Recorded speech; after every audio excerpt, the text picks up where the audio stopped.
مقصود اصلی حاصل. اب جب یہ بن گئی تو بسا اوقات ہوتا کیا ہے، جو خرابی کہاں سے پیدا ہوتی ہے وہ یہاں سے پیدا ہوتی ہے کہ تنظیم کو مقصد بنا لیا جاتا ہے. مقصد تھا اللہ کام، اللہ کا دین، اللہ کی رضا، اخلاص کے ساتھ. مقصد وہ تھا. بعد میں تنظیم مقصد بن گئی. جو میری تنظیم میں ہے وہ میرا ہے، جو میری تنظیم سے باہر ہے وہ میرا نہیں ہے.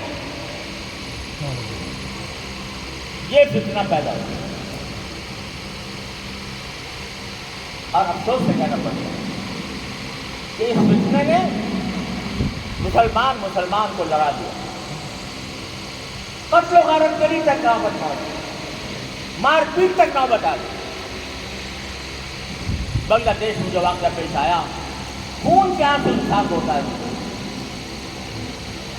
وہ جماعت حضرت مولانا محمد الیاس صاحب رحمۃ اللہ علیہ اگر آج حیات ہوتے تو خون کے آنسو روتے اس واقعے کے اوپر جو پیش آیا. انہوں نے تو کوئی نہ ان کو امارت کی خواہش تھی، نہ ان کو شورا کی خواہش تھی، نہ ان کو کسی اور تنظیم کی خواہش تھی. وہ کام لے کر آئے.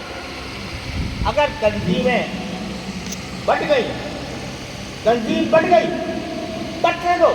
اگر بٹ گئی ہے، ہم نے کوشش کی شروع میں کہ یہ بٹوارا نہ ہو، لیکن افسوس ہے کہ نہیں ہو سکتا.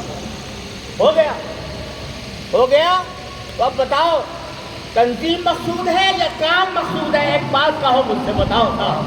اللہ اکبر، نعرہ تکبیر، نعرہ تکبیر. کام مقصود ہے یا کسی خاص جماعت کے ساتھ منسلک ہونا مقصود ہے؟ کام مقصود ہے.